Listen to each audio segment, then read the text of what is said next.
أما بعد فأعوذ بالله من الشيطان الرجيم بسم الله الرحمن الرحيم رب اشرح لي صدري ويسر لي أمري واحلل عقدة من لساني يفقهوا قولي.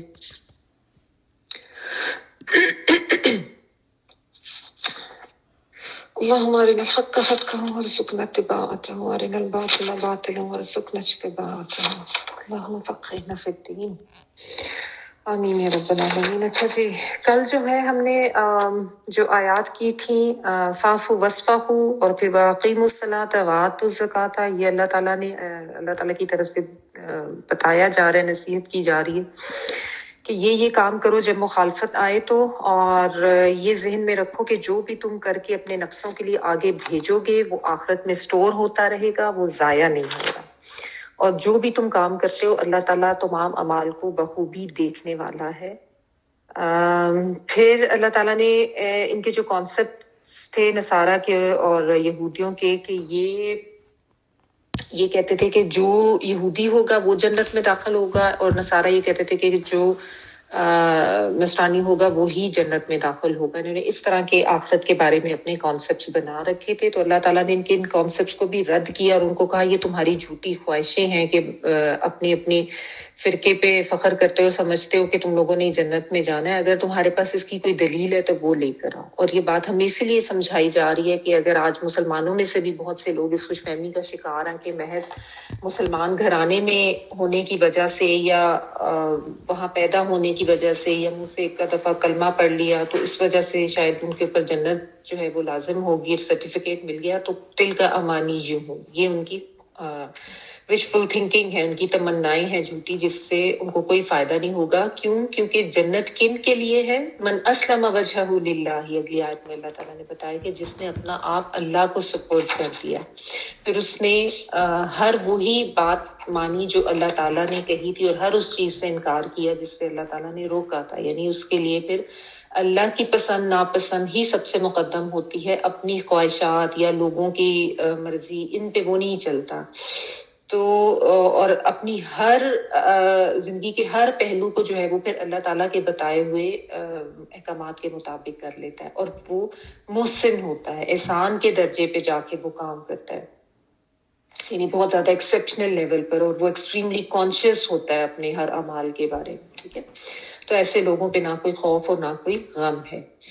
پھر دوبارہ سے اللہ تعالیٰ نے بات یہی کہی کہ یہود و نصارہ آپس میں ایک دوسرے کے اوپر ٹونٹ کرتے ہیں۔ یہود کہتے ہیں کہ نصارہ کسی بنیاد پر نہیں ہے، نصارہ کہتے ہیں کہ یہود کی کوئی بنیاد نہیں ہے، دونوں ایک دوسرے کو غلط قرار دیتے ہیں، حالانکہ دونوں ہی کتاب پڑھتے ہیں، دونوں کے پاس کتاب ہے، اور اس کے باوجود یہ جو ہیں فرقہ واریت میں پڑے ہوئے ہیں، ٹھیک ہے۔ اور اسی طرح کی بات جو امی ہے مشرکین عرب کے، وہ بھی یہی بات کرتے ہیں، وہ بھی خود کو بڑا سمجھتے ہیں اور سمجھتے ہیں کہ بس ہمارے پاس جو دین ہے وہی سب سے زیادہ ٹھیک ہے۔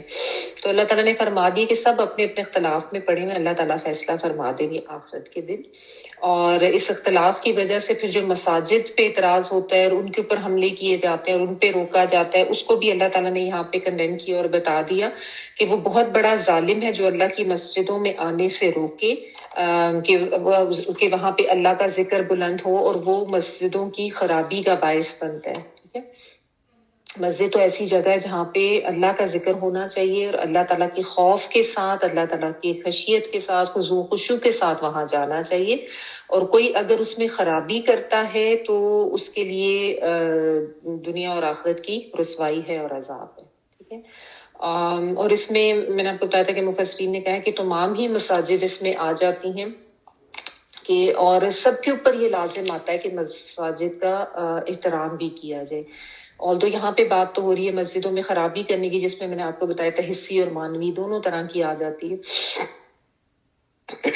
لیکن اس کے بارے میں علماء یہ بھی کہتے ہیں کہ عام حالات میں بھی جب آپ مسجدوں میں جاتے ہیں، جس طرح اسپیشلی اب آگے رمضان ہے، اور اس میں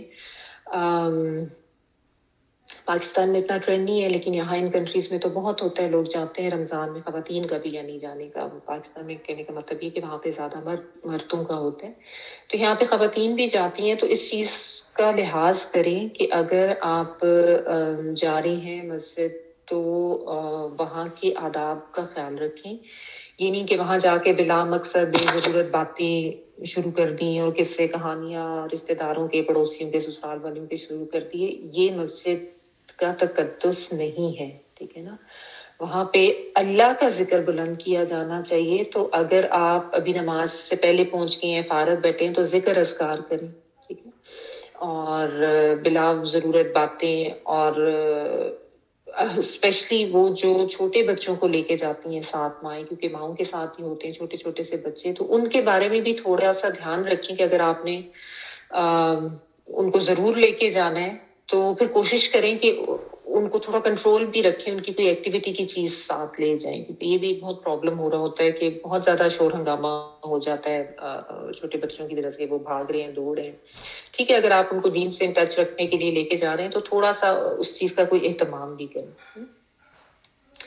اور یہ بھی نہیں کہ بے تحجہ سامان لے کے بعض لیڈیز چلی جاتی ہیں, وہ ارد گرد جو لیڈیز کھڑی ہیں ان کے لیے سجدے کی جگہ پہ ان کی جیکٹ پڑی ہے, ایک بڑا سا بیگ پڑا ہے, چابیاں پڑی ہیں, پانی کی بوٹل پڑی ہے, اور پتہ نہیں کیا کیا علم غلم وہ افطاری کے بعد نکلتے ہیں تو لے جاتے ہیں.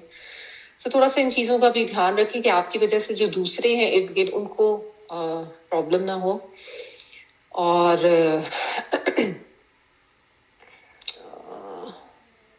ہاں, ایک بہت اہم بات جو نبی صلی اللہ علیہ وسلم نے لہسن پیاز کھا کے مسجد میں جانے سے منع کیا ہے, کیونکہ اس کی اسمیل آتی ہے منہ سے.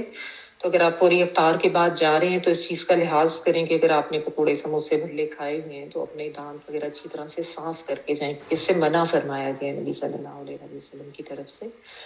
اور ویسے بھی اپنی جسمانی طہارت کا, پاکیزگی کا خیال رکھ کے جائیں کہ آپ کے پاس سے اسمیل نہ آ رہی ہو کہ جو لوگ بیٹھے ہیں وہ ان کو تکلیف ہو یا ناگواری کا احساس ہو. ٹھیک ہے. خواتین عموماً ظاہر ہے کچن سے کام کرتی ہیں, ہوئی جاتی ہیں جلدیوں میں, تو تھوڑا سا اس چیز کا خیال رکھنا ضروری ہے.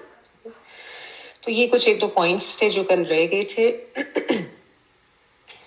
اچھا جی, چلے آگے دیکھتے ہیں. یہ ہم نے آیت نمبر 1 کیا تھا,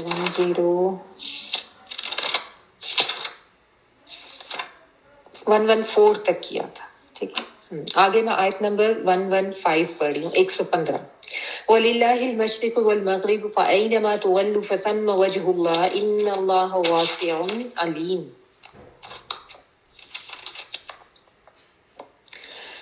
اور مشرق اور مغرب کا مالک اللہ ہی ہے, تم جدھر بھی منہ کرو ادھر اللہ کو ہی پاؤ گے. اللہ تعالیٰ کشادگی اور وسعت والا ہے اور بہت زیادہ علم والا ہے.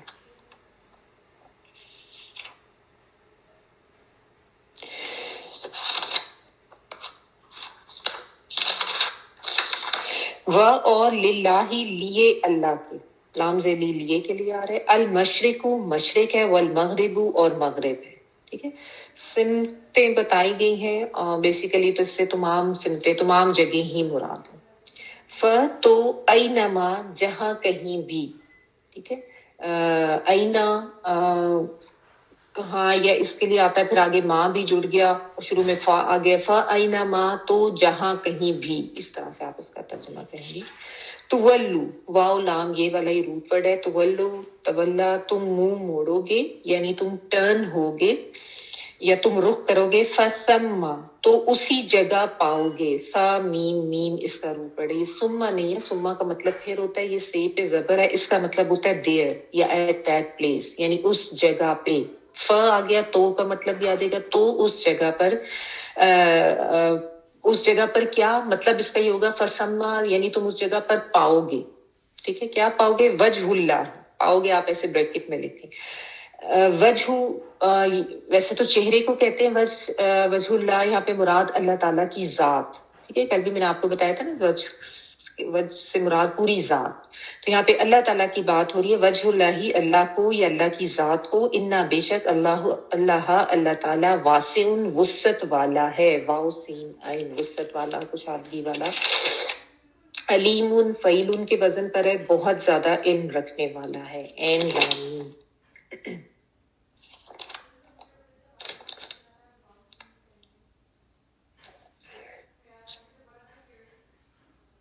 اچھا جی, یہاں پہ اب یہ والی جو آیت ہے نا, اس کے شان نزول کے بارے میں ایک سے زیادہ روایات ہیں, وہ میں آپ کو بتا دیتی ہوں.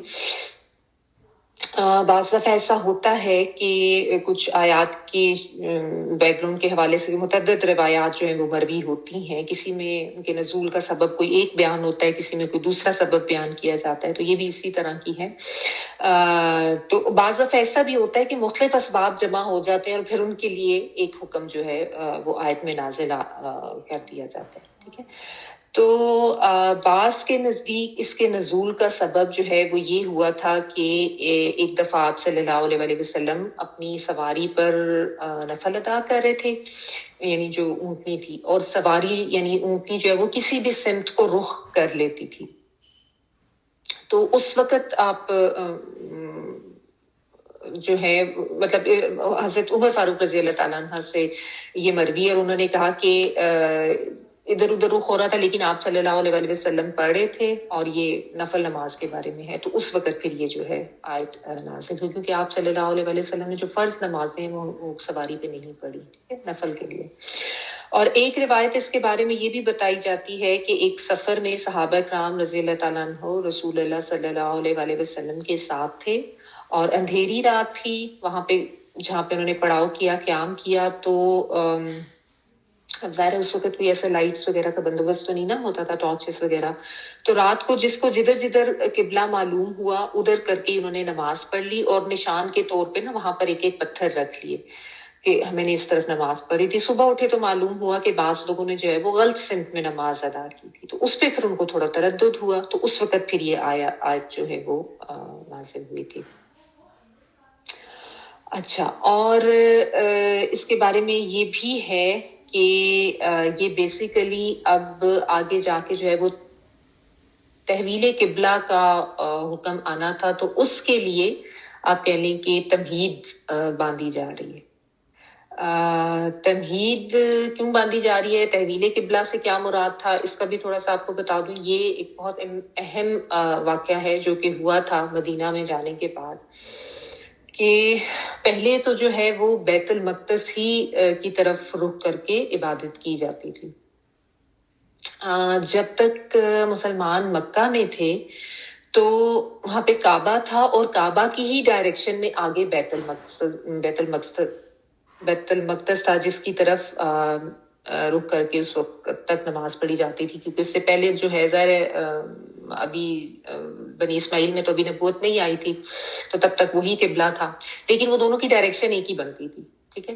اب جب یہ لوگ ہجرت کر کے مدینہ چلے گئے تو وہاں پہ ڈائریکشن بالکل اپوزٹ ہوگی, اور کافی عرصہ مسلمانوں نے جو ہے بیت المقدس کی طرف رخ کر کے ہی نماز پڑھی تھی. ٹھیک ہے. لیکن وہاں پہ وہ ڈائریکشن بالکل اپوزٹ ہوگی تھی, یعنی کعبہ کی طرف سے ان کو گھومنا پڑتا تھا, جس کی وجہ سے ان کو ایک دکھ ایک تکلیف سی ہوتی تھی, بیکاز ظاہر اپنا گھر بھی چھوڑ کے آئے ہوئے تھے اتنے عرصے سے, کعبہ کے ساتھ ان کی ایک وہ جو انسیت تھی وہ تو تھی بہرحال. تو اس کے بعد پھر یہ حکم آیا تھا کہ نماز کے دوران ہی نبی صلی اللہ علیہ وسلم کو وحی کے ذریعے یہ بتایا گیا تھا, اور آپ صلی اللہ علیہ وسلم نے اپنا رخ جو ہے وہ بیت اللہ کی طرف یعنی خانہ کعبہ کی طرف موڑ لیا تھا. اور پھر اس کے بعد سے جو ہے وہ مسلمانوں کے لیے قبلہ جو ہے وہی قبلہ وہ جو حضرت ابراہیم کے زمانے میں تھا وہ مرکز عبادت جو ہے وہ قرار پایا. ٹھیک ہے. آج تک ایسا ہی ہے اور ایسا ہی رہے گا. اس کو کہتے ہیں تحویل قبلہ, اور یہ بیسیکلی مقصد یہی تھا کہ اب چونکہ امامت جو ہے وہ بنی اسرائیل سے اٹھا کے بنی اسماعیل کی طرف دے دی گئی, تو اس کی آپ کہہ لیں ایک علامت یہ بھی کی گئی کہ اب کعبہ جو ہے وہ بھی بیت المقدس سے تبدیل ہو کے بیت اللہ ہو گیا تھا. ٹھیک ہے. تو بعض مفسرین یہ کہتے ہیں کہ چونکہ آگے اس کے آئیں گے احکامات, آپ جا کے پڑھیں گے, تو اس کے لیے یعنی ذہن سازی کی جا رہی, اس کی ایک تمہید کہتے ہیں, یعنی اس کی ایک انیشیل جو انفارمیشن ہے وہ دی جا رہی ہے. ٹھیک ہے. اور ایک اس میں یہ بھی ہے تنبیہ یہود و نصارہ کے لیے کہ یہود و نصارہ کا آپس میں اس طرح کا اختلاف تھا کہ آلدو دونوں ہی بیت المقدس کو ہی اپنا مرکز عبادت سمجھتے تھے, لیکن رخ دونوں نے اپنے اپنے مختلف کیے ہوئے تھے. یہود جو ہے وہ بیت المقدس کے ایک حصے کی طرف رخ کر کے نماز پڑھتے تھے, اور نصارہ جو ہے وہ بالکل ہی دوسرے مشرقی حصے کی طرف عبادت کرتے تھے, جو کہ ونس اگین ایک بہت ہی یعنی غلط بات ہے کہ آپ دیکھیں ایک اللہ کو ماننے والے ہیں, دین ایک ہی ہے, لیکن انہوں نے اتنے آپس میں اختلافات کر لیے تھے کہ وہ مختلف انہوں نے سمتیں بھی اپنے مختلف کر لی، ٹھیک ہے نا، یعنی تھوڑا سا ایسے ایسے ہو کے بٹا بس وہ اپنی، جسے ہم کہتے ہیں کہ اپنی 1.5 انچ کی مسجد علیحدہ کر لینا. تو یہ اس حوالے سے بھی اس کے یہ آیت جو ہے یعنی اس کے بارے میں یہ بھی ایک شان نزول بیان کیا جاتا ہے. اچھا، تو اللہ تعالیٰ یہاں پہ بات یہ کر رہے ہیں کہ کوئی خاص سمت متعین کرنے کا مطلب یہ نہیں ہے کہ دوسرے سمت اللہ تعالیٰ نہیں ہوتے یا نعوذ باللہ اللہ تعالیٰ متوجہ نہیں ہوتے. جو ایک یہ سمت مقرر کی جاتی ہے اس کا مقصد تو صرف ایک اتحاد، ایک تنظیم ہے، ٹھیک ہے. ایک قبلہ جو ہے یہ ایک قبلے کی طرف رخ کرنا، آپ یہ کہہ لیں کہ ایک امام کی پیروی اور ایک تنظیم کو شو کرتا ہے، ورنہ ایز سچ عبادت قبلے کی نہیں ہو رہی ہوتی. قبلہ کیا ہے؟ وہ تو ایک بلڈنگ ہے نا برک سے بنی ہوئی. عبادت تو اصل میں اللہ تعالیٰ ہی کی ہو رہی ہوتی، ٹھیک ہے نا. اور اللہ تعالیٰ کے حکم کی پیروی کے لیے یہ جو عمل کرنا ضروری کیا گیا تھا اور یہ اتحاد کے لیے دیا گیا تھا، ٹھیک ہے. تو اس آیت سے مطلب یہ بتا دیا گیا، جیسا میں نے آپ کو بتایا کہ ایک جو روایت اس کے بارے میں آتی ہے کہ صبح لوگ جب اٹھ کے پریشان ہوئے جب سفر میں تھے کہ ہم نے تو پتہ نہیں ادھر ادھر منہ کر کے نماز پڑھ لی، تو ان کو یہ بتا دیا گیا کہ مشرق و مغرب سب اللہ کے ہی ہیں، تم جہاں رخ کرو گے اللہ تعالیٰ کی ذات کو پاؤ گے، ٹھیک ہے. تو یہ سمتیں جو ہیں یہ تو ویسے ہی متعین کیے گئے ہیں تمہارے اپنے اس کے لیے، ورنہ اللہ تعالیٰ کی ذات ہر طرف ہے. اللہ تعالیٰ کی ذات کو پانے کے لیے یہ ضروری نہیں ہے کہ تم آپس میں اس طرح کا اختلاف کرو یا کوئی ایسا معاملہ ہو گیا تو اس کے اوپر پریشان ہوتے رہو، ٹھیک ہے نا. اب اس کا مطلب یہ بھی نہیں ہے کہ اس میں اتنی لچک ہے کہ جب پتہ بھی ہے کہ کعبہ کدھر ہے تو بندہ جدھر دل کرے منہ اٹھا کے نماز پڑھ لے. اس کا مطلب یہ بھی نہیں ہے، کیونکہ ظاہر ہے اب ہمارے پاس ایک حکم ایک آ گیا ہے، اور آج کل تو خیر کعبہ کی ڈائریکشن پتہ لگانا کوئی مسئلہ نہیں ہے. تو بیسیکلی وہ اصول تو اپنی جگہ پہ ہے، ٹھیک ہے. تو مفسرین اس کے بارے میں کہتے ہیں کہ یہ لچک ایسے وقت کے لیے ہے کہ جب آپ یہ کہہ لیں کہ قبلے کی سمت جو ہے وہ متعین نہ ہو رہی ہو. جس طرح میں نے آپ کو بتایا کہ نبی صلی اللہ علیہ وسلم اپنی سواری پہ تھے، اب جہاز ہے، ٹرین ہے، اور اس میں آپ ظاہر ہے کعبہ کی ڈائریکشن تو اس طریقے سے متعین نہیں کر سکتے. تو آپ جس طریقے سے بیٹھے ہو نہ ہی آپ اٹھ کے ادھر ادھر گھوم سکتے ہیں، جس طرح ایک ٹریول آپ کر رہے ہیں، تو بس جدھر بیٹھے ادھر آرام سے نماز پڑھ لیں، ٹھیک ہے. تو اس پہ کوئی وہ پریشان ہونے کی ضرورت نہیں ہے. اور اس میں یہ بھی ہے کہ اگر کہیں ایسا مسئلہ ہوا ہے کہ نہیں آپ کو پتہ چل پا رہا، کسی ایسی جگہ پہ ہیں، فرض کریں آپ کے سیل فون بیٹری ختم ہو گئی، نہیں پتہ چل رہا، آپ سمت نہیں معلوم کر سکے، آپ نے اپنے اندازے سے پڑھ لی، بعد میں آپ کو پتہ چلا کہ غلط سمت میں پڑھ لی ہے، تو غلطی سے ہو گیا، کوئی ایسی مسئلے کی بات نہیں ہے. نماز لوٹانے کی ضرورت نہیں ہے. اللہ تعالیٰ کی ذات ہر جگہ موجود ہے. آپ کی نیت اللہ تعالیٰ ہی کے لیے پڑھنے کی تھی، اور آپ کی نیت بھی یہی تھی کہ آپ قبلہ رو ہو کے پڑھ رہے ہیں. تو اگر وہ تھوڑی چینج بھی ہوگی تو اس سے کوئی فرق نہیں پڑتا. بس اللہ تعالیٰ کے لیے نیت کر لیں. اور اللہ تعالیٰ نے اسی لیے آگے فرما دیا ان اللہ واسع علیم، کہ اللہ تعالیٰ بہت زیادہ وسعت والے ہیں، ٹھیک ہے نا. یعنی اللہ تعالیٰ کی رحمت بھی بہت وسیع ہے، اللہ تعالیٰ کا فضل بھی بہت وسیع ہے، اور اللہ تعالیٰ پھر ساتھ علیم کا بھی ذکر آ گیا نا کہ وہ علیم بھی ہے، جاننے والے بھی ہیں. یعنی اللہ تعالیٰ کو علم ہے کہ کسی سے اگر کوئی غلطی سے کچھ ہوا ہے تو بھی اس سے کوئی فرق نہیں پڑتا. اللہ تعالیٰ غفور الرحیم بھی اللہ تعالیٰ جانتے ہیں، ٹھیک ہے. اور اس کی یعنی اللہ تعالیٰ کو اچھی طرح سے علم ہے کہ کون کہاں پہ کس نیت کے ساتھ، کس شوق اور کس جذبے کے ساتھ اس کو یاد کر رہا ہے. اور جس اللہ تعالیٰ ایفرٹس دیکھتے ہیں کہ ظاہر ایفرٹ یہ تھی نماز پڑھنے کی تھی، ٹھیک ہے. تو اس وجہ سے بھی یہ بات جو ہے وہ کہی گئی. اور ساتھ اس میں ظاہر جو یہود و نصارہ ہیں ان کو بھی بتایا گیا، کیونکہ ہوا یہ تھا کہ جب یہ تحویل قبلہ کا حکم آیا تھا اور پھر رخ جو ہے وہ بیت المقدس کی طرف، بیت المقدس سے ہٹا کے بیت اللہ کی طرف کر دیا گیا تھا، نہ کعبہ کی طرف. تو اس پہ پھر بہت زیادہ انہوں نے اعتراض کیا تھا، کیونکہ آپ کو پتہ ہے ویسے ہی بہت زیادہ یہ مخالفت کر رہے تھے نبی صلی اللہ علیہ وسلم کی بھی اور اسلام کی بھی. تو ویسے ہی ان کو بہت زیادہ حسد بھی تھا. اس بات پہ انہوں نے بہت ہی بڑا ہنگامہ کھڑا کر دیا تھا اور پھر اعتراضات کرنے لگ گئے تھے، تو اس لیے اس کے بارے میں بھی کہہ رہے ہیں کہ یہ آیت ہے.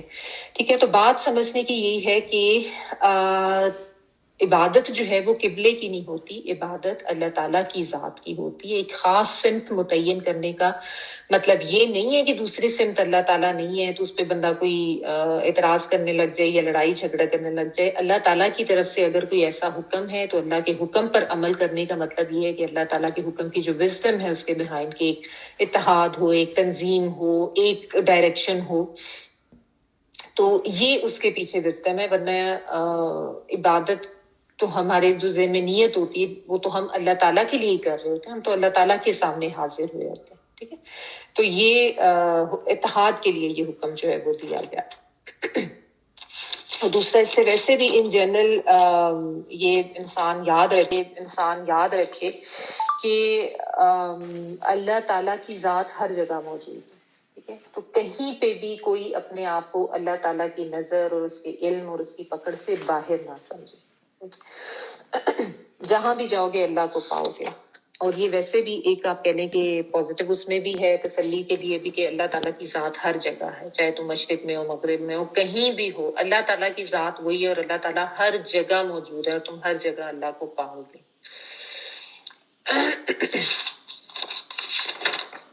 اچھا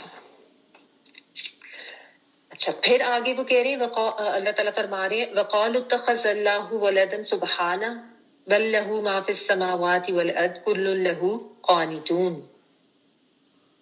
اور یہ کہتے ہیں کہ اللہ تعالیٰ کی اولاد ہے. نہیں، وہ پاک ہے، زمین و آسمان کی تمام مخلوق اس کی ملکیت میں ہے اور ہر ایک اس کی فرما بردار ہے.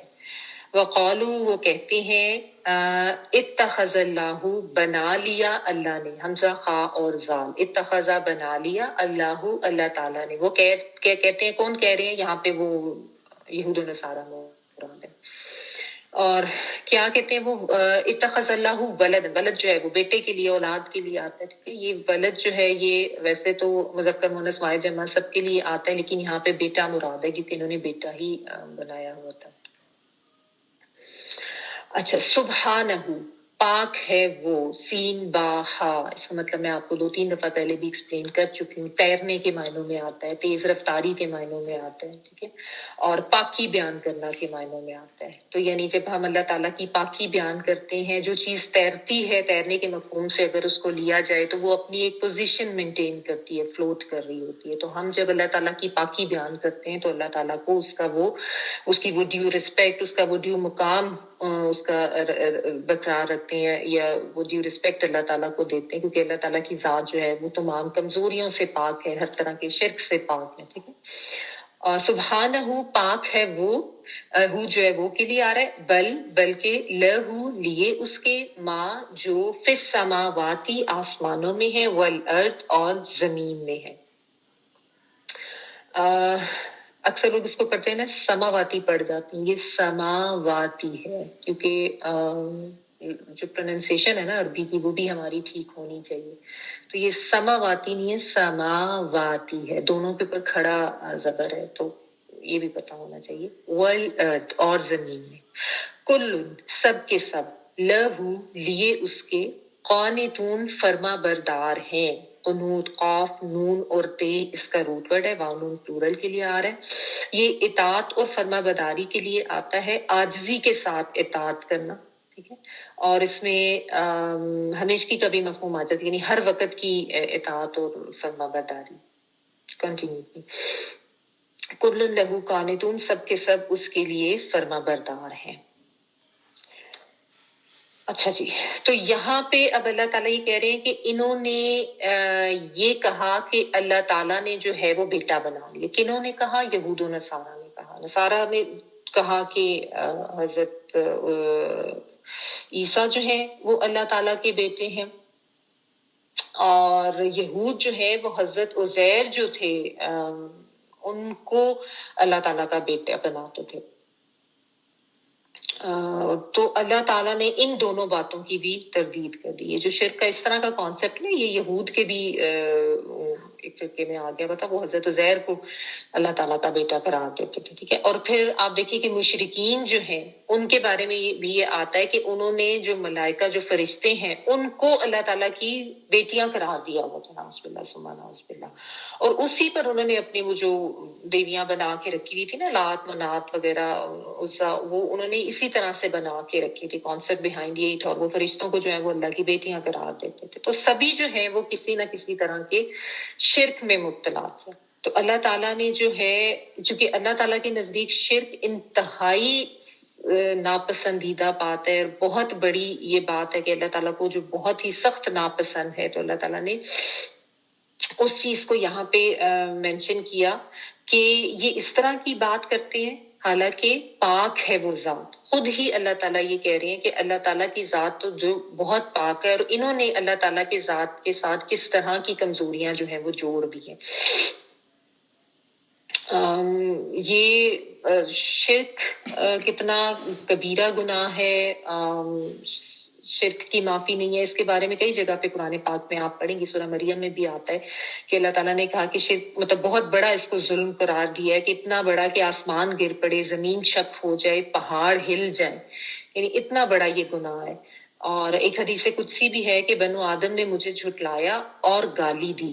اس کا جھٹلانا تو یہ ہے کہ میں دوبارہ پیدا نہ کر سکوں گا اور اس کا گالی دینا یہ ہے کہ میرے لیے بیٹا تجویز کر دیا. تو یہاں پہ جو ہے نا اللہ تعالیٰ اب اس آیت میں بھی اور اگلی آیت میں بھی 5 دلائل دیں گے توحید کے. ٹھیک ہے نا. تو پہلا تو یہ سبحانہ کہ اللہ تعالیٰ کی ذات جو ہے وہ پاک ہے. کس چیز سے پاک ہے؟ ان تمام کمزوریوں سے شرک سے جو یہ اللہ تعالیٰ کے ساتھ کرتے ہیں. کیونکہ آپ دیکھیں اللہ تعالیٰ کی ذات تو ہر عیب اور ہر کمزوری سے پاک ہے جبکہ یہ اولاد اور والدین یہ تو ایک دوسرے کی کمزوری ہوتے ہیں ایک دوسرے کے لیے محتاج ہوتے ہیں. جب بچے چھوٹے ہوتے ہیں تو وہ والدین کے محتاج ہوتے ہیں. جب والدین بوڑھے ہو جاتے ہیں تو وہ اولاد کے محتاج ہو جاتے ہیں. تو یہ تو ایک طرح کی کمزوری ہے نا جو ان کے ساتھ جو ایک دوسرے کے ساتھ ان کی اور پھر ایک دوسرے کی ضرورت ہوتی ہے ایک دوسرے کی محتاج. تو اللہ تعالیٰ کی ذات کو تو کسی کی کوئی حاجت نہیں ہے. اللہ تعالیٰ کے لیے کوئی کمزوری نہیں ہے. اور ویسے بھی یہ جو بات کرتے ہیں یعنی عقلاً بھی یہ ممکن نہیں ہے کیونکہ بیٹا جو ہے وہ تو باپ کا ہم مثل ہوتا ہے. لیکن اللہ کی تو کوئی مثل ہے ہی نہیں. اللہ کی کوئی جیسی کوئی ذات کوئی مثل ہے ہی نہیں. تو یہ کس طرح کی بات کرتے ہیں؟ یعنی اس شرک کا کانسیپٹ جو یہ لوگوں نے بنایا ہوا ہے نا اللہ تعالیٰ کا بیٹا یا بیٹیاں قرار دینا اس کو اگر تھوڑا سا غور کیا جائے اس کو تھوڑا سا اینالائز بھی کیا جائے تو یہ کتنی بے وقوفانہ سی بات ہے نا کہ یہ لوگ اس طرح کا کانسیپٹ رکھ کے بیٹھے ہوئے ہیں. تو یہ چیز یہاں پہ سمجھائی جا رہی ہے اور ان کو بتایا جا رہا ہے کہ اللہ تعالیٰ کی ذات بالکل پاک ہے. اور پھر مزید اللہ تعالیٰ نے کیا کہا بل لہ ما فی السماوات والارض اسی کے لیے ہے جو آسمانوں میں ہے اور جو زمین میں ہے. یعنی سب کے سب اللہ کی مملوک ہے. اللہ تعالیٰ کی ذات مالک ہے. اللہ تعالیٰ کی ذات خالق ہے. سب اس کی مملوک سب اس کی مخلوق ہے. ٹھیک ہے نا. تو خالق جو ہے وہ مخلوق کا ہم مثل تو ہو ہی نہیں سکتا نا. وہ تو خالق ہے. ٹھیک ہے. مالک و مملوک ہم جنس نہیں ہو سکتے. تو یہ بھی ایک یہاں پہ بات بتائے گی کہ اللہ تعالیٰ تو مالک ہے آسمانوں کے زمین کے اور ان کے درمیان پائے جانے والی ہر چیز کے ہر مخلوق کی. اللہ تعالیٰ کی ذات جو ہے اسی کے لیے ہے. آسمان زمین ان کے درمیان موجود ہر طرح کی مخلوقات چیزیں سب کچھ تو اللہ کا تخلیق کیا ہوا ہے. تو جب سب کچھ اللہ تعالیٰ کی ذات کا تخلیق کیا ہوا ہے تو اللہ تعالیٰ تو مالک ہوئے سب چیزوں کے. ٹھیک ہے. تو مالک و مملوک کو کیسے انہوں نے ہم جنس قرار دے دیا؟ یہ کیسے برابر ہو سکتے ہیں؟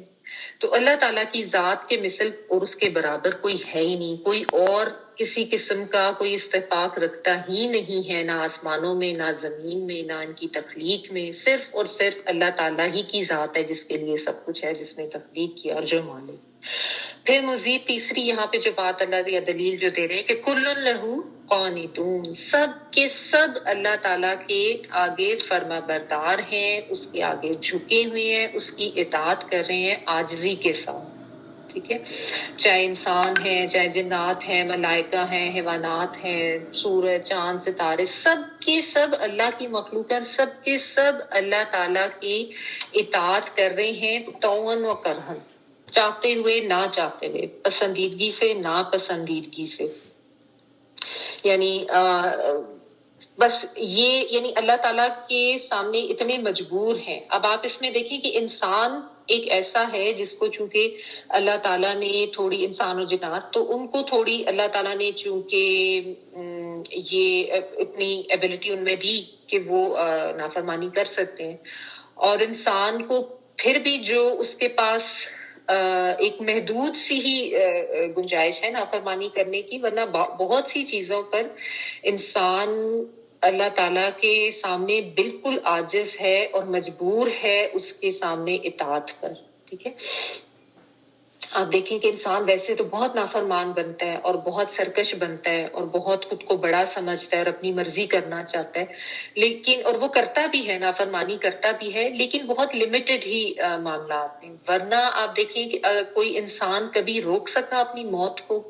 کوئی نہیں روک سکا نا. تو اس میں تو اللہ کے سامنے وہ عاجز ہے ہی ہے. تو وہ طوعاً و کرہاً والی بات آ گئی نا کہ نہ چاہتے ہوئے بھی کچھ چیزیں ایسی ہیں جس پہ انسان اپنی مرضی نہیں کر سکتا، اپنی موت کو نہیں روک سکتا، اپنے اوپر کسی بیماری کو آنے سے نہیں روک سکتا. کسی کے لیے اللہ تعالیٰ نے اگر ہارٹ اٹیک کا حکم دے دیا تو وہ ہو جائے گا، وہ اس کو نہیں روک سکے گا.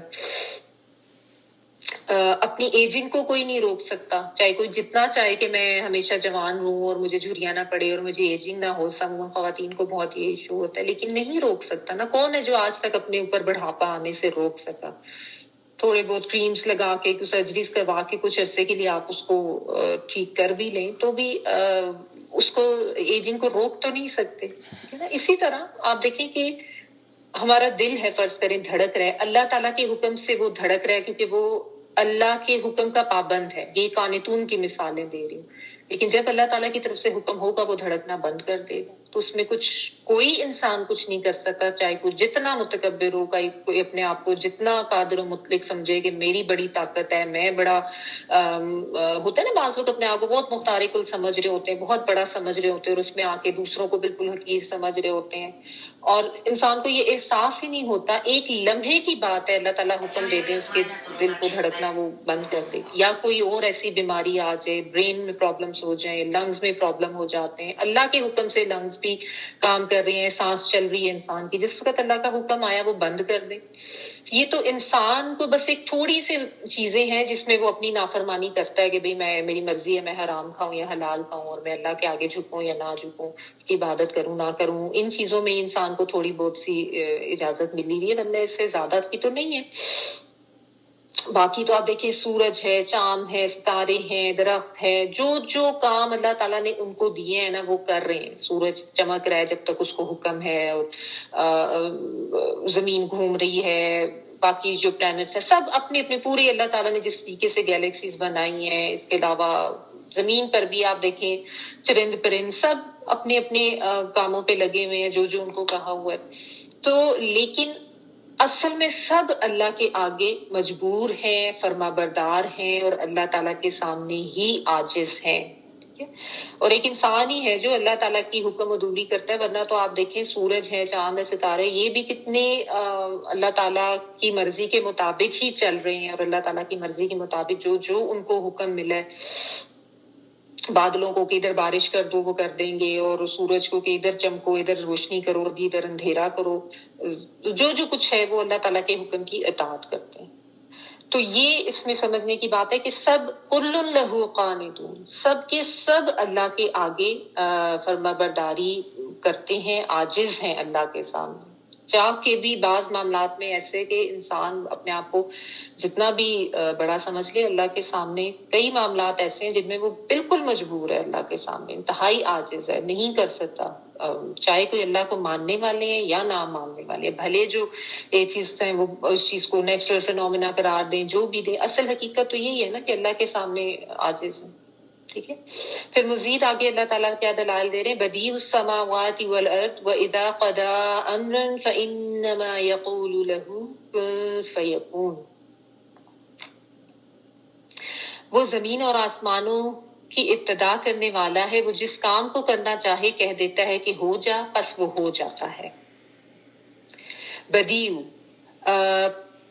پیدا کرنے والا ہے، با، دال اور عین اس کا روٹ ورڈ ہوتا ہے، اور اس کا مطلب ہوتا ہے عدم سے وجود میں لانا، یا پہلی دفعہ کوئی چیز پیدا کرنا، یعنی کوئی ایسی چیز جس کے لیے پہلے سے کوئی نمونہ یا کوئی مادہ یعنی کوئی مٹیریل موجود نہ ہو، ٹھیک ہے، اس کے لیے آتا ہے، یعنی انیشیٹر، اوریجنیٹر آپ کہہ رہے ہو، اوریجنل کریٹر، ٹھیک ہے، to create something out of nothing, اس کے لیے بدیع کا ورڈ۔ بدعت کا ورڈ بھی اسی سے ہی ہے، جو کہ کوئی نئی چیز کے بارے میں آتا ہے نا، جس کی پہلے کوئی مثل موجود نہ ہو۔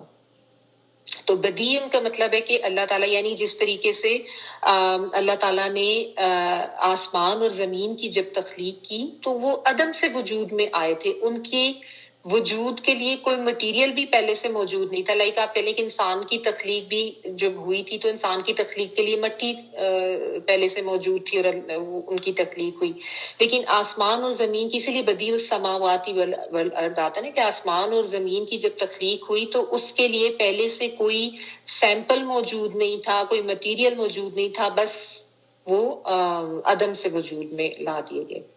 وَإِذَا، اور جب قضا وہ فیصلہ کر دیتا ہے، قاف داد یہ اس کا روٹ ورڈ ہے، قاضی فیصلہ کرتا ہے نا، اسی سے یہ وہی چیز ہے، قضا وہ فیصلہ کرتا ہے، امرن کسی کام کا، ٹھیک ہے، امر حکم کے لیے بھی آتا ہے، کام کے لیے بھی آتا ہے۔ تو انما بے شک، تو بے شک یقولو وہ کہتا ہے، یہ وہ کے معنوں میں کیا کہتا ہے، لہو لیے اس کے، ہو سے مراد وہ امر ہے، وہ کام ہے جو اللہ تعالیٰ نے کرنا ہوتا ہے، کن ہو جا، فیکون پس وہ ہو جاتا ہے۔ یہ کانا یکونو آپ پڑھتے ہیں نا، وہی والی چیز ہے، کن فیکون، نہیں تو سب کو ہی پتا ہو۔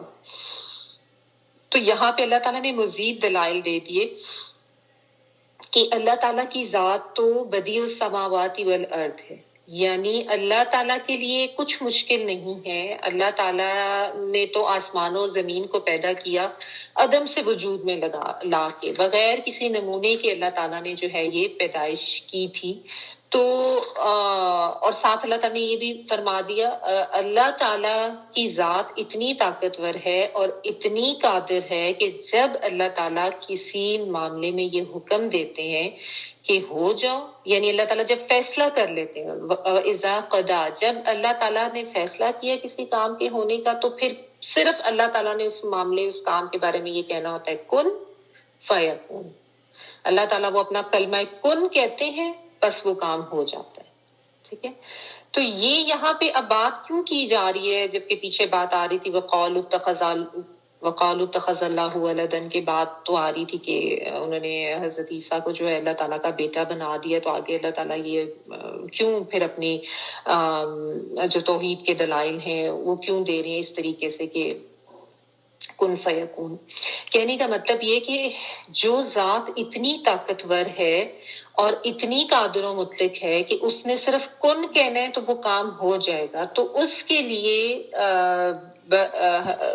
کسی عورت نے، جیسے حضرت مریم علیہ السلام تھی، ان کے بطن میں حضرت عیسیٰ جو ہیں ان کی اس طریقے سے ان کی یعنی پیدائش کا جو سارا معاملہ تھا، یعنی بغیر باپ کے ان کا پیدا کیا جانا، ان کے رحم میں جو ہے وہ بچہ کیوں نہیں اللہ تعالیٰ کی ذات پیدا کر سکتے؟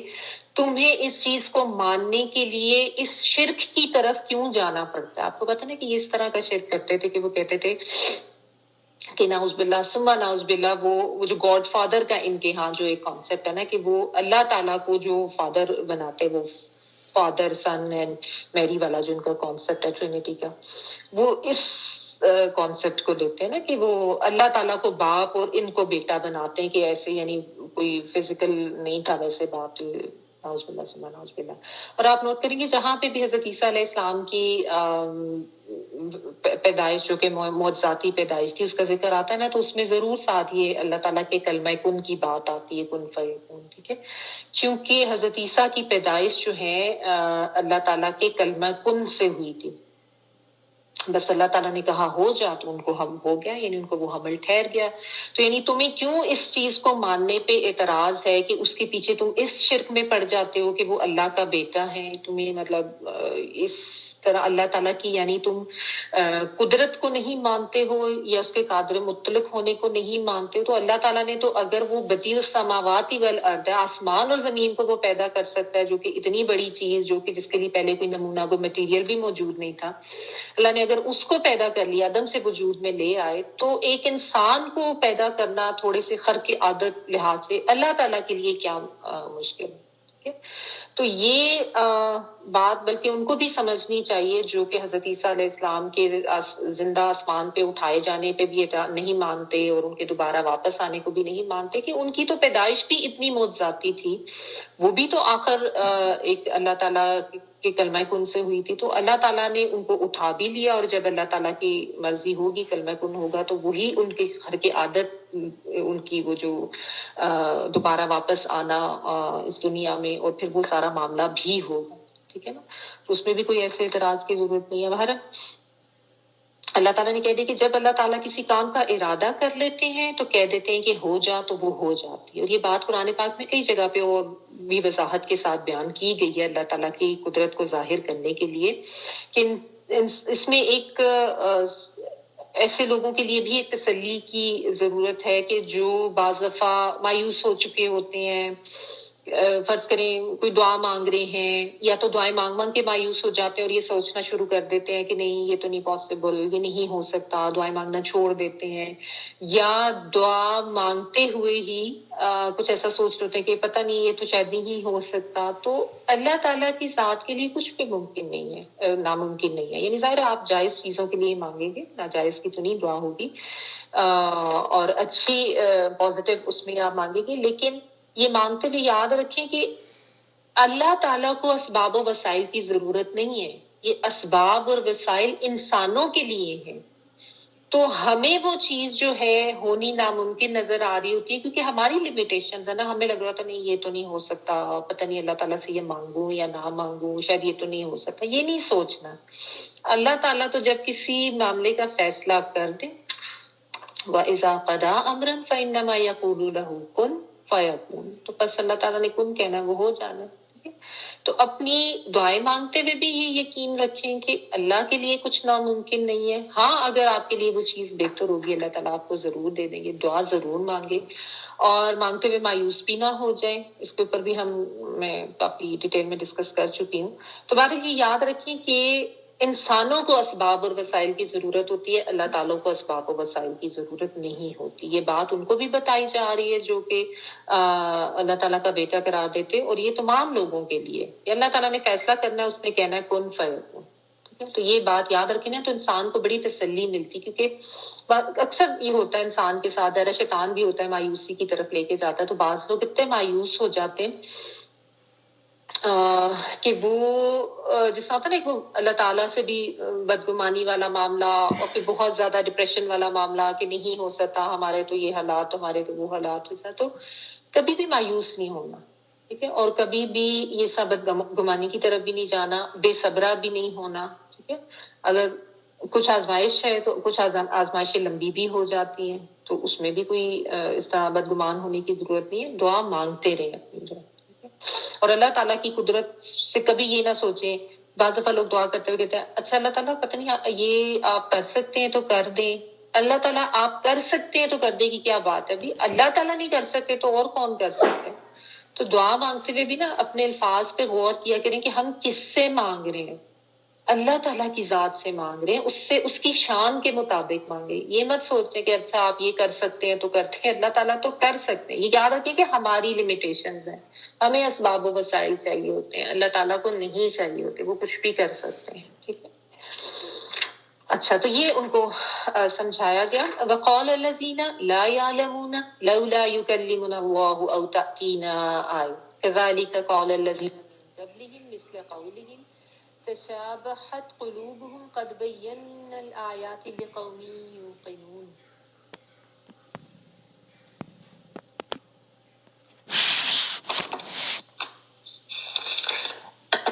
اسی طرح ان لوگوں نے کہا جو علم نہیں رکھتے کہ خود اللہ تعالیٰ ہم سے آ کے کلام کیوں نہیں کرتا، یا ہمارے پاس کوئی نشانی کیوں نہیں آتی، اس طرح ایسی ہی بات ان کے پہلے سے پہلے لوگوں نے بھی کی تھی. ان کے اور ان کے دل ایک جیسے ہو گئے ہیں. ہم نے تو یقین والوں کے لیے نشانیاں بیان کر دی ہیں.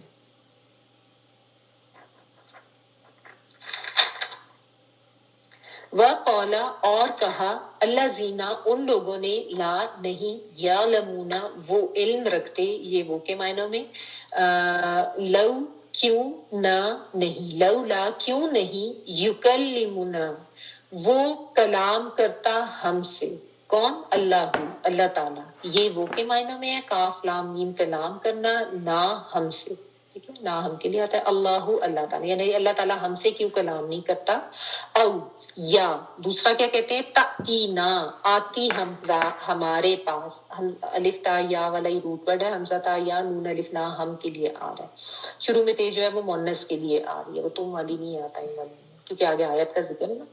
آیتن کوئی نشانی, یعنی ہمارے پاس کوئی نشانی کیوں نہیں آتی. کذالکا اسی طرح, قولا کہا تھا, اللہ زینا ان لوگوں نے, من قبلہم جو ان سے پہلے تھے, مثلا مانند یعنی اس کے جیسا, قولہم بات ان کی, یعنی ان کی قول کے مطابق, ان کی بات کے مطابق.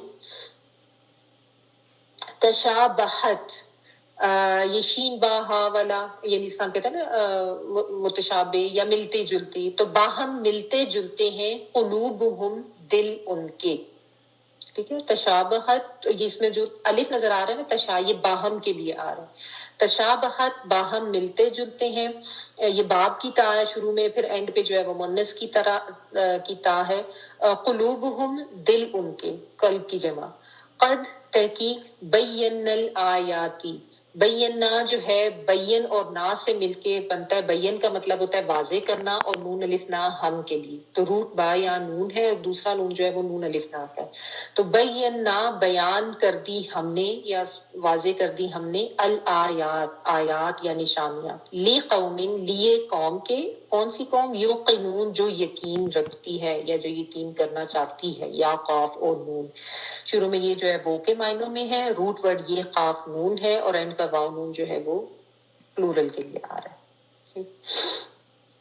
تو اللہ تعالیٰ کہہ رہے ہیں کہ پہلے اللہ تعالیٰ نے یہود و نصارہ کا ذکر کیا کہ وہ کس طرح کی باتیں کرتے ہیں, اور پھر اللہ تعالیٰ کہہ رہے ہیں کہ اسی طرح کی باتیں, کس طرح کی باتیں, یعنی اللہ تعالیٰ کی قدرت سے انکار کرنا, اور اللہ تعالیٰ کی قدرت اور اللہ تعالیٰ کی قدرت کو لمیٹڈ سمجھنا, اور اس کی طاقت کو صحیح طریقے سے نہ سمجھنا. یہی باتیں وہ لوگ بھی کرتے ہیں جو علم نہیں رکھتے. ان سے مراد مشرکین عرب ہیں, امی جن کو یہ کہتے تھے, کہ وہ بھی, کیونکہ جو عرب کے مشرکین تھے مان تو وہ بھی نہیں تھے رہے, وہ کس طرح کا انکار کرتے تھے. وہ نبی صلی اللہ علیہ وسلم کو کہتے تھے اچھا ہم کیسے مان لے تمہیں, ہمیں کوئی نشانی دکھاؤ, اللہ تعالیٰ ہم سے خود کلام کیوں نہیں کرتا. یعنی ان کو یہ تھا کہ اس کے اوپر کیسے نبوت آ گئی, ہمارے پاس تو مال و دولت بھی ہے, ہم تو بڑے عالم فاضل بھی ہیں, ہمارے پاس سرداریاں ہیں, اور یہ تو ایک امی ہے, اور یہ تو یتیم ہے, یہ اس کے پاس تو کوئی سرداری بھی نہیں ہے, تو ہم اس کو کیسے مان لیں. تو ہمیں کوئی واضح نشانی چاہیے, تو یا تو اللہ تعالیٰ خود ہمارے ساتھ کلام کرے, یا اللہ تعالیٰ ہمیں کوئی نشانی دکھائے. اچھا غلط سلط باتیں اور بھی بہت طرح کی کرتے, لے آؤ جو قیامت جس سے تم ہمیں ڈراتے ہو, آسمان ٹوٹ کے گر جائے, اس طرح کی باتیں پڑھیں گے آپ آگے جا کے, جو یہ نافرمانیاں کرتے ہو, جس طریقے سے باتیں کرتے تھے. تو فرمایا کہ یہ کوئی نئی بات نہیں ہے, ان سے پہلے کے لوگ بھی اپنے پیغمبروں سے اسی طرح کی ڈیمانڈ کرتے تھے. تو بیسیکلی ان کے سب کے دل آپس میں ایک دوسرے سے ملتے جلتے ہی ہیں, ٹھیک ہے. ان لوگوں کو تو واضح معجزات اور نشانیاں دکھائی بھی گئی تھی. حضرت موسیٰ علیہ السلام کے پیروکار تھے, یا حضرت عیسیٰ علیہ السلام کے پیروکار تھے, سب کو اللہ تعالیٰ نے واضح معجزات اور نشانیاں دکھائی تھی. اس کے باوجود بھی تو انہوں نے انکار کیا تھا نا. ایسا تو نہیں جب وہ بڑے آرام سے مان گئے تھے. تو کہنے کا مطلب یہ ہے کہ انسانوں کے اعتراضات ہر دور میں ایک ہی طرح کے رہیں گے, ٹھیک ہے. تو جو ان کے ذہن ہے, یہ کوئی ایسی نئی بات نہیں ہے جو یہ کر رہے ہیں, یہ پہلے بھی لوگ اس قسم کی باتیں کرتے رہتے ہیں, کیونکہ انسان کی کمزوری ہے کہ انسان ظاہر پرست ہوتا ہے نا, ٹھیک ہے. اور جو اس قسم کی ڈیمانڈ کرتے ہیں، ظاہر ہے وہ تو علم نہ رکھنے والی ہوئے نا، یعنی یہ تو ان کی ایک طرح کی جہالت ہی ہوئی. اور آپ دیکھیں کہ یہ بات یہود و نصارہ نے بھی کہی تھی. یہود کے بارے میں آپ پڑھ بھی چکے، انہوں نے کہا تھا کہ ہم اللہ تعالیٰ کو جب تک خود سے نہ دیکھ لیں اپنے سامنے تب تک ہم نہیں مانیں گے. حالانکہ اللہ کے نبی سامنے موجود ہے اور اللہ کے نبی سے وہ یہ ڈیمانڈ کر رہے تھے تو نہیں مانتے تھے. تو یہ اللہ تعالیٰ بتا رہے. یہاں پہ قلوبہم کی بات کی گئی کیونکہ آپ کو پتہ ہے قرآن پاک میں سوچ کا مرکز جو ہے وہ دل کو بتایا جاتا ہے، تو اس لیے اللہ تعالیٰ کہہ رہے ہیں تشابہت قلوبہم، ان کے دل جو ہے وہ آپس میں ایک دوسرے سے مل جل گئے ہیں، ایک ہی جیسی ان کی باتیں ہیں. اور بس یہ باتیں کوئی آج کی نہیں ہے، یہ اس سے پہلے کے لوگ بھی کرتے رہے ہیں. ورنہ اللہ تعالیٰ نے بتا دیا قد بینا الآیات لقوم یوقنون، کہ اللہ نے تو نشانیاں دے دی ہیں، اللہ تعالیٰ نے تو بہت کچھ واضح کر دیا ہے، اللہ تعالیٰ کو مزید کچھ ظاہر کرنے کی ضرورت نہیں ہے.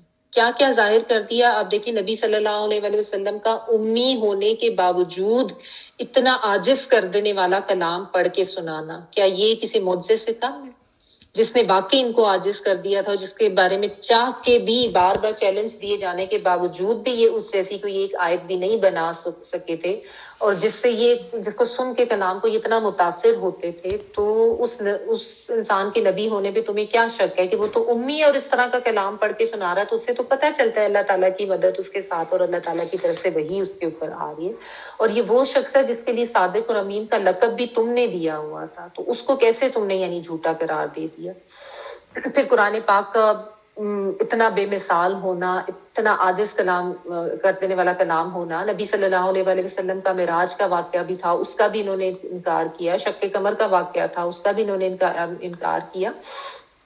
اور ویسے بھی کائنات میں تو اللہ کی نشانیاں بکھری پڑی ہیں، تو اللہ تعالیٰ نے تو ویسے ہی بہت کچھ واضح کر دیا ہے. بات وہی ہے کہ جنہوں نے حق قبول نہیں کرنا وہ ایمان قبول نہیں کریں گے، وہ اسی طرح کی غلط قسم کی ڈیمانڈ دیتے رہیں کہ میں تو تبھی مانوں گا جب مجھے کوئی معجزہ نظر آئے گا، ورنہ میں نہیں مانوں. کہ اس لیے کہا نا لقومی یوقنون، کہ جو وہ یقین کرنا چاہتے ہوں گے وہ کر لیں گے. یہ اصل میں یقین کرنا ہی نہیں چاہتے، اس لیے اس طرح کی ناجائز قسم کی یہ جو ڈیمانڈز ہیں نا وہ کرتے ہیں. ٹھیک ہے، اس لیے میں نے کہا نا اگر آپ یوقنون کو یقین رکھتے کی بجائے اگر آپ یقین کرنا چاہتی ہے کہہ کے اس کا ترجمہ کریں تو زیادہ آپ کو ایزیلی سمجھ آئے گا کہ اصل میں یہ یقین کرنا ہی نہیں چاہتے.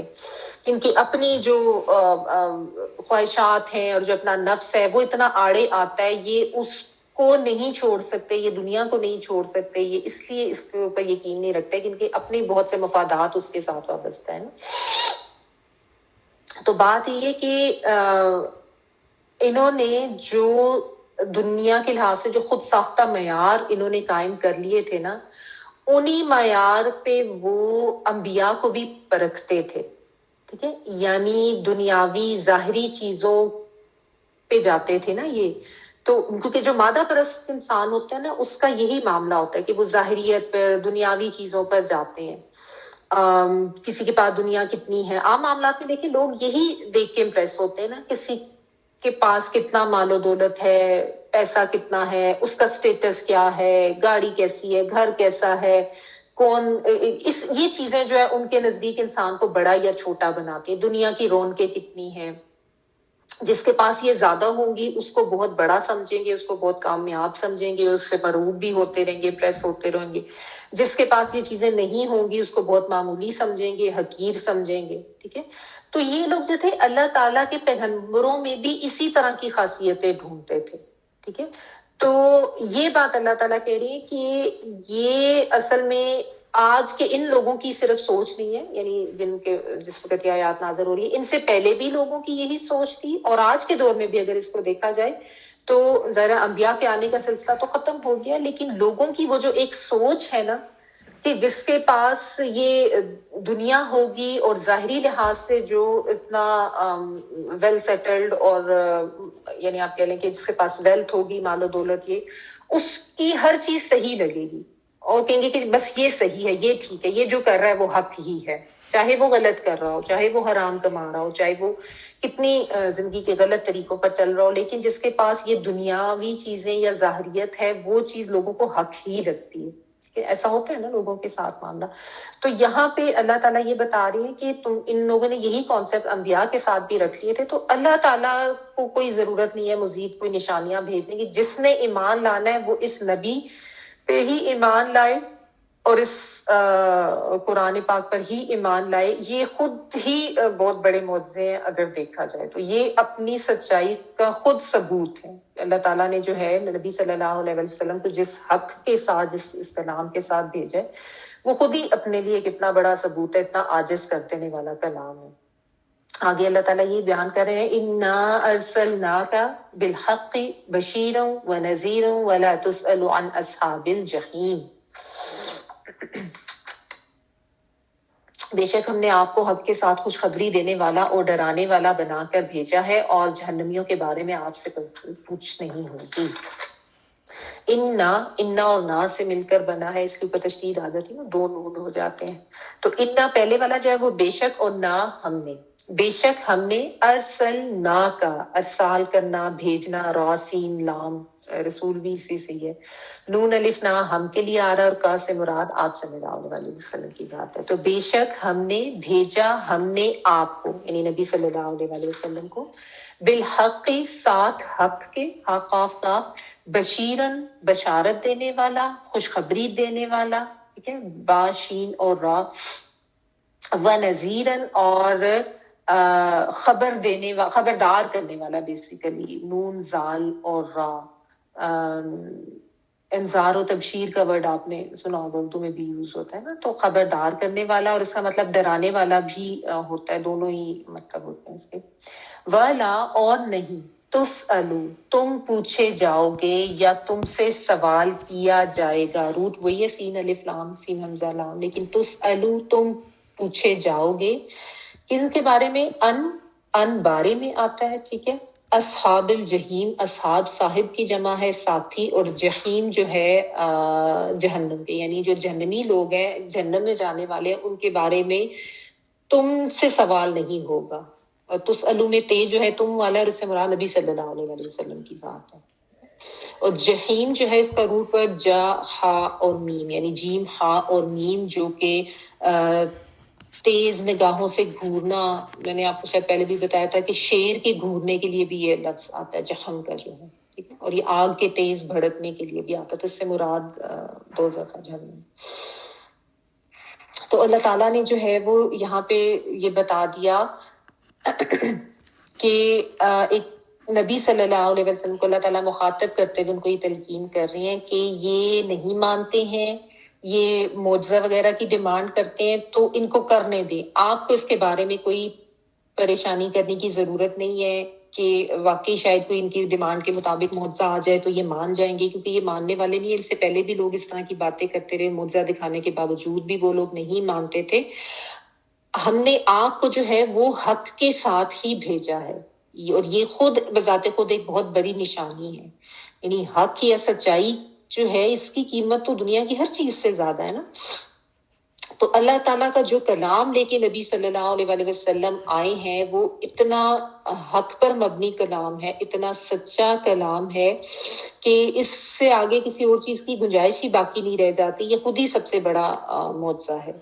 تو ان کو ان کے جو مطالبات ہیں وہ کرنے دیں, آپ اپنا کام کریں. جو مانتے ہیں, جو اس کے اوپر یقین لاتے ہیں, ان کو خوشخبریاں دیں کہ جو مان لیں گے اور عمل کریں گے ان کے لیے خوشخبری ہے. جو نہیں مانیں گے اور عمل نہیں کریں گے ان کو پھر جہنم کے عذاب سے خبردار کر دیں, ان کو ڈرا دیں کہ ان کے لیے جو ہے وہ جہنم کا عذاب ہے. اور ساتھ نبی صلی اللہ علیہ وسلم کو یہ بھی تسلی دے دی گئی کہ آپ کا کام بس انذار و تبشیر کرنا ہے اس حق کے ساتھ, یہی آپ کی ذمہ داری ہے.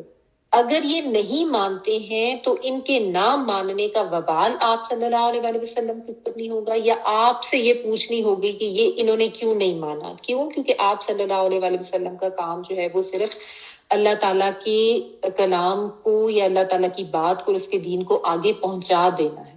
یہ وہی بات لیس علیہم بمسیطر، یعنی اللہ تعالیٰ نے آپ کے ان کے اوپر کوئی داروغہ نہیں بنایا کہ آپ نے زبردستی ان کو نہیں اس کے اوپر لے کر آنا. آپ کا کام ہے انذار و تبشیر کرنا، وہ آپ کر دیں. اور اللہ تعالیٰ نے جو اپنا ایک کلام حق کے ساتھ بھیجا ہے اور اس کو بالکل واضح کیا ہے، آپ اللہ تعالیٰ کے حق کے ساتھ بھیجے ہوئے رسول ہیں، حق پر مبنی بات کرتے ہیں. جس نے ماننا ہے وہ اسی سے مانے، جو یقین کرنے والا ہے وہ اس پہ یقین کر لے گا، اور جو ہٹ دھرمی دکھانے والا ہے، جس کو صرف نہ ماننے کی بہانے چاہیے اور وہ اس طرح کے بہانے کرتا ہے کہ مجھے یہ معجزہ ملے تو میں مانوں گا، تو ان کو چھوڑ دیں. جو مانے گا اس کے لیے جنت کی خوشخبری، جو نہیں مانتا اس کے لیے جہنم کی عذاب کی وعید ہے. تو یہ بس آپ ان کو بتا دیں، کیونکہ نبی صلی اللہ علیہ وسلم کو بھی غم ہوتا تھا نا، ان کو بہت زیادہ وہ اپنی ذمہ داری کے احساس سے پریشان ہوتے تھے، اور جب یہ نہیں مانتے تھے تو بہت زیادہ غمگین ہوتے تھے نبی صلی اللہ علیہ وسلم. تو جگہ جگہ پہ آپ دیکھیں گے کہ قرآن پاک میں اللہ تعالیٰ اپنے نبی صلی اللہ علیہ وسلم کو یہ تسلی بھی دیتے ہیں کہ آپ سے ان کے بارے میں سوال نہیں ہوگا، آپ کو ان کے اوپر داروغہ بنا کے نہیں بھیجا گیا، آپ کا کام صرف یہ ہے کہ آپ پہنچا دیں اللہ کا کلام. تو اللہ تعالیٰ نبی صلی اللہ علیہ وسلم کو بھی بتاتے ہیں کہ آپ کی ذمہ داری بس اتنی ہے، ان کے اگر یہ نہیں مانتے تو آپ اس کا غم نہ لیں. ٹھیک ہے. پھر آگے اللہ تعالیٰ نے مزید اس کو کلیریفائی کیا، وَلَن تَرْضَ عَنْكَ الْيَهُودُ وَلَا النَّصَارَى حَتَّى تَتَّبِعَ مِلَّتَهُمْ قُلْ إِنَّ هُدَى اللَّهِ هُوَ الْهُدَى وَلَئِنِ اتَّبَعْتَ أَهْوَاءَهُمْ بعد الذي جاءك من العلم ما لك من الله من ولي ولا نصير.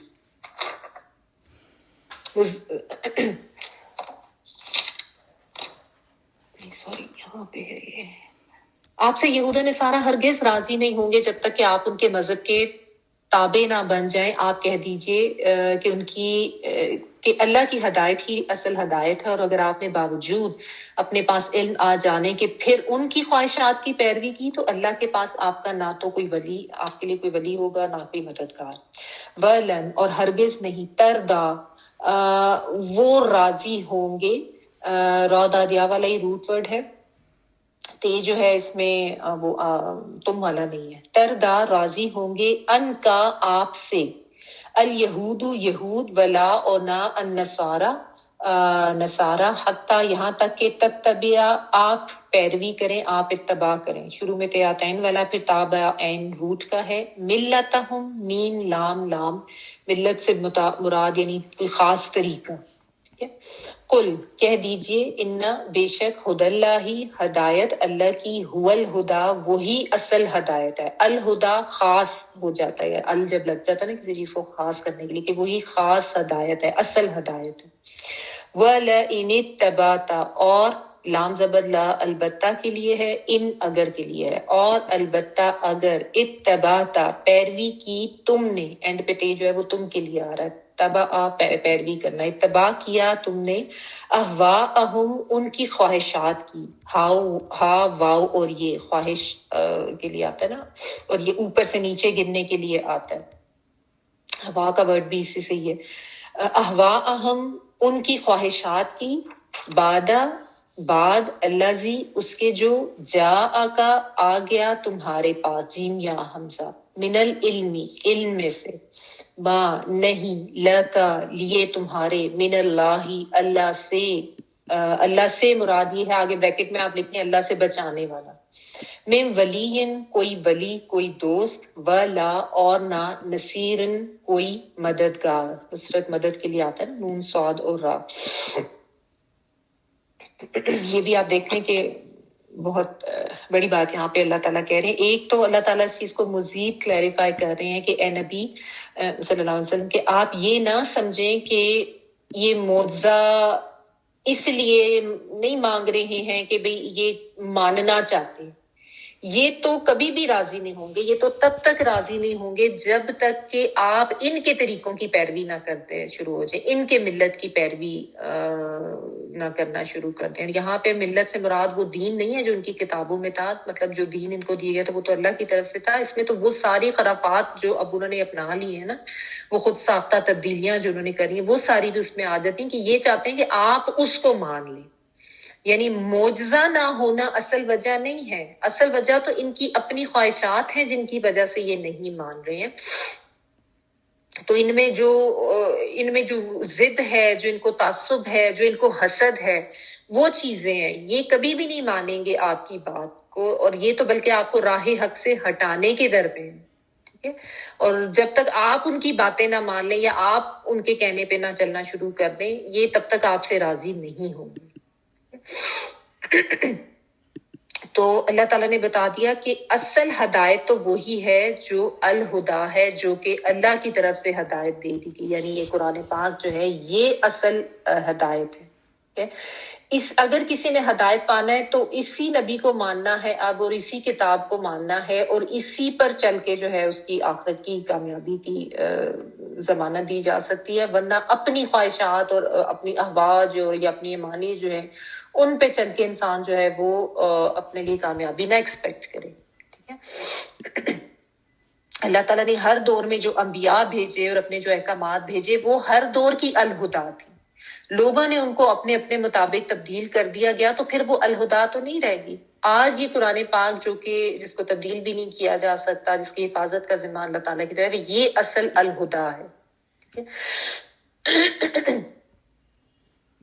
تو جس نے اب اس العلم کے آنے کے بعد، یعنی اب اس علم سے مراد بھی میں خاص علم، یعنی اس کے بعد اگر کسی نے اب اپنی اس کے آنے کے بعد اپنی خواہشات کی کسی نے پیروی کی تو وہ سمجھ لے کہ پھر وہ اللہ کی پکڑ کا شکار ہوگا۔ اس میں یہود و نصارہ بھی آ جاتے ہیں، اور ہر وہ شخص جو اس کو نہیں مانتا، چاہے وہ اس دور میں تھا، چاہے وہ آج کے دور میں ہے، چاہے آنے والے دور میں ہے، جو اپنی خواہشات کو اوپر رکھتا ہے اور اس اللہ تعالیٰ کی طرف سے بھیجی ہوئی الہدا یا ہدایت جو ہے اس کو نیچے کرتا ہے یا اس کی بات نہیں مانتا یا اس کو اہمیت نہیں دیتا، وہ پھر اللہ کی پکڑ میں ہی آئے گا۔ وہ یہ مت سمجھے کہ یعنی انسان اپنی خواہشات کا بندہ بن کے کامیاب نہیں ہو سکتا، یہ سمجھایا جا رہا ہے، کیونکہ اسی کے پیچھے لگ کے انسان پہ فرقہ واریت میں پڑتا ہے جو کہ گمراہی ہے، لیکن لوگ آپ کو پتہ اس فرقہ واریت پہ ہی راضی رہتے ہیں، اس سے ہٹتے نہیں ہیں۔ یہی معاملہ ان کا بھی تھا۔ اصل میں تو یہ جو بات جو آگے کی گئی ہے نا کہ اگر آپ نے پیروی کی ان کی خواہشات کی تو آپ کو اللہ کی طرف سے بچانے والا کوئی نہیں ہے، اور آپ کے لیے کوئی دوست نہیں ہوگا، اور آپ کا کوئی مددگار نہیں ہوگا۔ ظاہر ہے نبی صلی اللہ علیہ وسلم سے تو ایسی کوئی بات متوقع نہیں تھی کہ وہ کوئی اللہ کے حکم کے خلاف جاتے یا ان کی باتوں کو مان لیتے۔ دراصل آپ صلی اللہ علیہ وسلم سے خطاب کر کے امت کو تلقین کی جا رہی ہے کہ اگر تم ان کی خواہشات کی پیروی کرو گے جو کہ چاہتے ہی یہ ہیں، آپ دیکھ لیں یہ تو ہر دور میں رہا ہے، آج بھی ایسا ہی ہے، یہ لوگ یہی چاہتے ہیں کہ ہم ان کے طریقوں پر آ جائیں، ان کی باتوں کی پیروی کر لیں اور اپنے دین اپنے قرآن سے جو ہے اپنے اسلام اس سے ہم ہٹ جائیں۔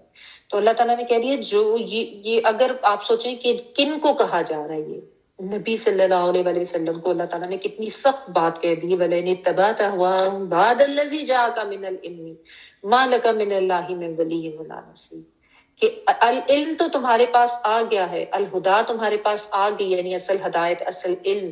اس دیکھیں ادھر العلم، ال کے ساتھ علم لگا، خاص کیا گیا، اور پھر اس سے پہلے الہدا بھی کہا گیا، یعنی اصل ہدایت۔ تو اللہ تعالیٰ کہہ رہے ہیں اب جس کے پاس یہ آ گئی ہے اس کے بعد بھی اگر کوئی اس کو چھوڑے گا اور ان لوگوں کو خوش کرنے کی کوشش کرے گا، کوئی بھی ایسے جو چاہتے ہیں کہ وہ اس کے خواہشات کے مطابق چلیں، ان کی مرضی کے مطابق چلیں، چاہے وہ یہود و نصارہ میں سے ہیں، چاہے وہ کسی بھی فرقے میں سے ہیں، کیونکہ ہوتا یہ ہے نا کہ انسان لوگوں کے پریشر میں آ کے پھر ان کے پیچھے چل پڑتا ہے اور ان کی باتیں ماننا شروع کر دیتا ہے نا، یہی ہوتا ہے نا، اسی وجہ سے انسان اپنے دین سے ہٹتا ہے۔ لیکن لوگ کیوں نہیں فوری مان لیتے؟ ایک تو اپنی خواہشات ہوتی ہیں اور دوسرا لوگوں کا پریشر کہ لوگ کیا کہیں گے، یا تو اپنا نفس نہیں مان رہا ہوتا، اپنے نفس کو قابو کریں گے تو ساتھ ہائی لوگ کیا کہیں گے، ان کو بھی تو خوش کرنا ہے نا، ان کی باتیں کون سنیں۔ تو بات یہ ہے کہ انسان یہ سوچ لے کہ اصل ہدایت تو یہی ہے نا، یہ جو یہ کتاب ہے، اصل علم بھی یہی ہے جو اللہ تعالیٰ کی طرف سے آیا۔ اگر کامیابی چاہیے تو اسی کو پڑھ کے ملے گی، اگر اللہ تعالیٰ کی مدد چاہیے تو اسی سے جڑ کے ملے گی، اصل علم چاہیے تو وہ بھی یہی ہے، یعنی اس کے علاوہ کچھ بھی نہیں ہے۔ یعنی جو شخص الہدا چاہتا ہے نا تو اس کو العلم چاہیے جو کہ الکتاب سے ملے گا، ال مینس خاص، وہ صحیح خاص ہدایت جو کوئی چاہتا ہے تو اس کو پھر وہ صحیح والا العلم چاہیے، جو کہ الکتاب، اس کتاب یعنی جو اب اصل کتاب اپنی اصل حالت میں جو ہے اور جو ہمیشہ رہے گی قرآن پاک، اسی سے ہی جڑ کے اس کو ملے گا. ٹھیک ہے. تو یہ یاد رکھیں کہ دین جو ہے وہ لوگوں کو راضی کرنے کا نام تو ہے ہی نہیں نا، اللہ کو راضی کرنے کا نام ہے. لوگوں کی خوشنودی کو ذہن میں نہیں رکھنا، اللہ کی خوشنودی کو ذہن میں رکھنا ہے. یہ چیز بہت سمجھنے کی ہے کہ جس کو لوگ بھول جاتے ہیں اور پھر وہ اپنے دین پر عمل نہیں کرتے یہ سوچ کے کہ ہائے لوگ کیا کہیں گے. ٹھیک ہے. تو ایسے جو کہ اپنی خواہشات کے بندے بنے ہوں، نفس کے غلام ہوں، شیطان کے پیچھے جا رہے ہوں، یا لوگوں کی باتوں میں آ کے ان کے پیچھے چلنا شروع کر دیں، ان جیسا بننا شروع کر دیں، ان کو خوش کرنا شروع کر دیں، ان کی خواہشات پوری کرنے کے لیے اللہ کے حکم کو پیچھے چھوڑ دیں، اس کو نیچے کر دیں، لوگوں کی باتوں کو، لوگوں کی پسند ناپسند کو، ان کی خواہشات کو اوپر کر لیں، ان کو زیادہ اہمیت دیں، اللہ کے حکم کی اہمیت بالکل پس پش ڈال دیں، تو پھر وہ جان لیں کہ ان کے لیے اللہ کی طرف سے کوئی مدد نہیں ہے، اللہ کی طرف سے کوئی اللہ ان کا کوئی دوست نہیں، کوئی ولی نہیں. کیونکہ اگر آپ دیکھیں نا نبی صلی اللہ علیہ وسلم کو یہ بات کہی جا رہی ہے تو عام لوگوں کے لیے ہماری تو کوئی حیثیت ہی نہیں ہے کہ اصل دین، اصل علم، اصل یہ جو کتاب ہے اس کو چھوڑ کر لوگوں کی پیروی کرو گے تو خوار ہی ہوگے، دنیا میں بھی اور آخرت میں بھی کوئی کامیابی نہیں ملے گی، اور کوئی اللہ تعالیٰ کے ساتھ تمہاری، اللہ کا ساتھ تمہارے، اللہ کا ہاتھ تمہارے ساتھ نہیں ہے.